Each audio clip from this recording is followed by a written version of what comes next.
So I don't know if you've seen my original video on the ENFP Dark Side I released a few years ago, describing my experience being involved in a startup and what happened when I was under extreme stress. But guys, the dark side returned and it was intense.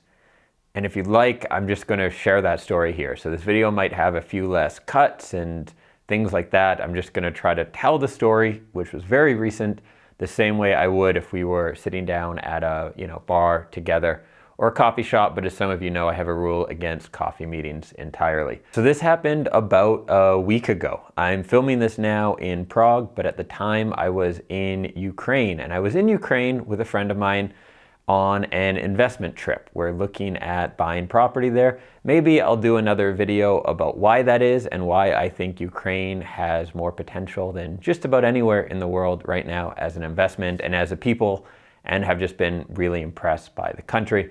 But that's for a different time. So I'm there with this friend, and when we first arrive, we have a week of staying in different Airbnbs, and because of some poor booking decisions, we ended up staying like 2 nights in one place, 4 nights in another place, 2 nights in another place. And by the end of this, like by day 8, especially the last place was terrible. It was not as advertised. By the end of these 8 days, I hadn't slept really maybe an hour for the last 2 nights because of the poor sleep.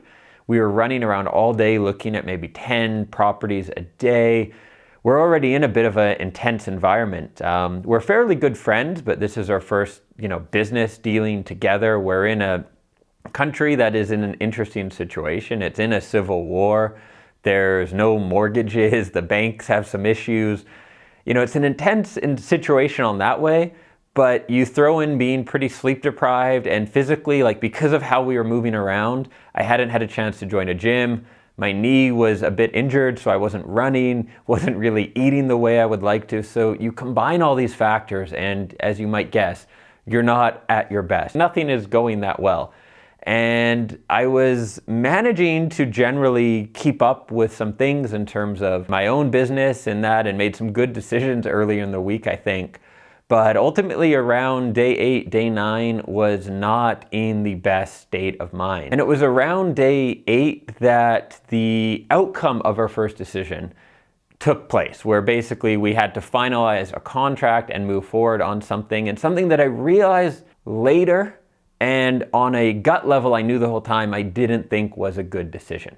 And I didn't express myself, I didn't put that out there like I should have, and I'm going to film another video today as well about that, about ENFPs and feeling controlled, and also what we need to do as leaders to really have a good partnership. So I'm going to get into that a lot more in that video, but for the sake of this story, this decision I did not feel great about, but I did not express that, I did not put that out there.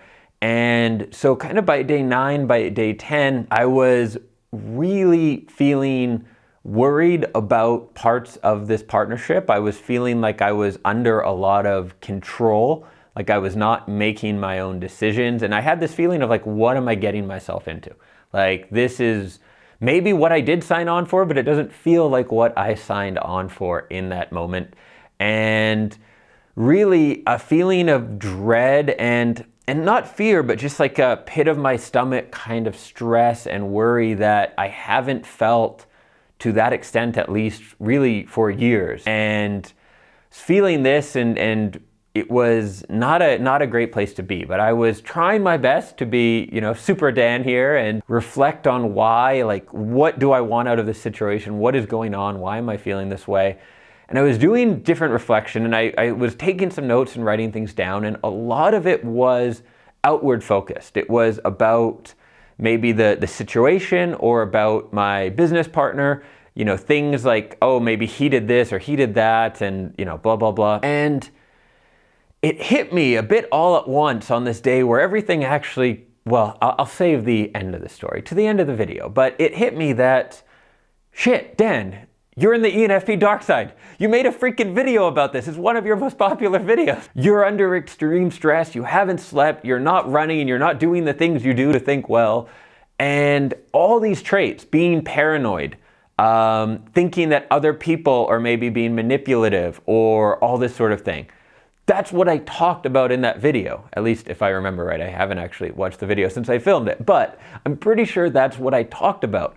And I realized that I had gotten into the state. I was going into my shadow side. I was not being myself and thinking critically, thinking intelligently about the whole thing. And that was a good realization. And I'll link to that video as well, where I describe in more detail what this shadow side, what this dark side really looked like and felt like. But ultimately it was a lot of putting things on the outside, blaming other people, being paranoid, being very pedantic and worried about every little detail. Really, that wasn't the case. And at sort of this peak of this whole event, what happened, we ended up having a really good breakthrough, both as a partnership with our own discussion, but also with events that happened. And that kind of broke the ice, I think, at least for me.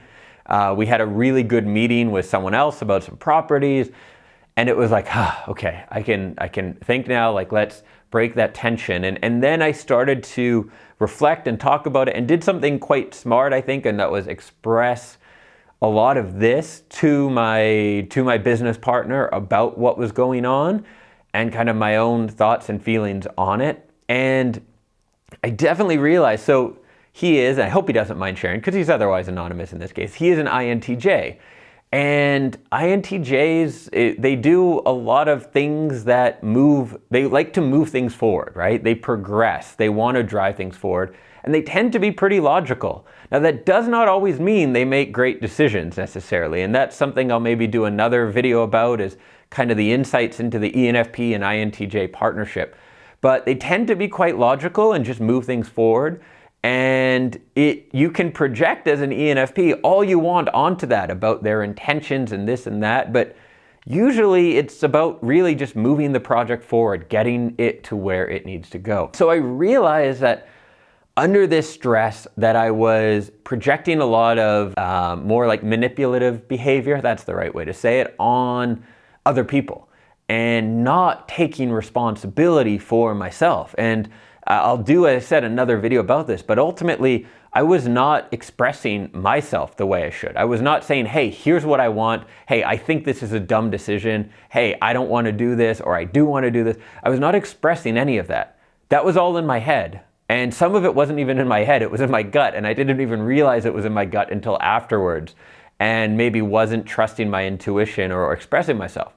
And so from this other person's perspective, and Gabby, my girlfriend and video editor, as she's watching this right now, is probably thinking, yeah, asshole, you do that with me sometimes too. You don't say what you really want and express yourself. That was a big takeaway for me, is needing to take responsibility for what I articulate to other people. That I cannot keep something in my head, have a gut feeling, and then be upset that we don't do things my way when I never fought to do things my way, when I never really expressed myself and what I thought and what I wanted to do, and then blame someone else for the circumstance we end up in when it was me who didn't help redirect that circumstance. And so if you sit back and you let someone else direct the circumstance, what do you think is going to happen? Where do you think it is going to go? Like, you're not going to have the same say than if you speak up and fight for your opinion and express yourself and all that, right? So now I have to say, things resolved themselves and worked out better than I could have imagined at the time of that uncertainty, of that stress. I did get myself a little bit sick, a combination of going for a run in a t-shirt and shorts in November in Ukraine, and all the stress. I did get sick. But when things started to resolve, when we kind of crossed over that peak and started discussing things, and I realized what was going on with myself, I took a day, spent 7 hours watching Hawaii Five-0 and having a lot of orange juice and tea to get myself better.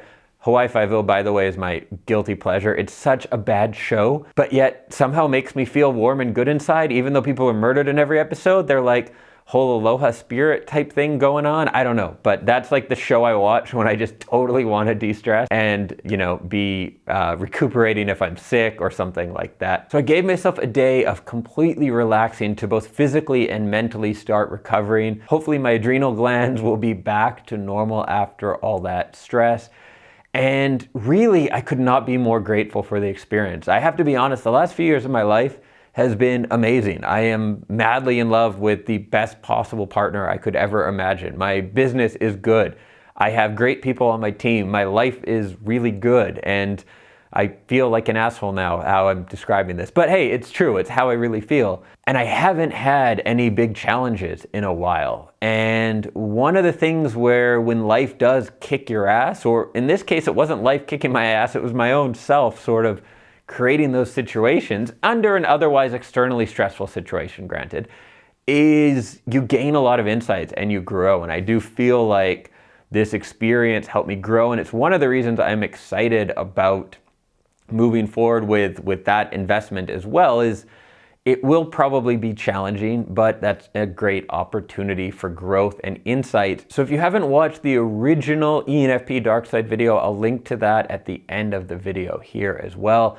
And I'm going to be filming another video with more of my insights into being an ENFP, feeling controlled, learning to express yourself, and ultimately to be a good partner, both for the people that you are in a partnership with, but also for yourself, because you're going to feel a lot better. So do subscribe to the channel if you haven't already, so that you see that when it comes out in a couple days here, or probably is already out by the time you're watching this video. Hit the bell so you're notified, and I will catch you in another video soon. Ciao.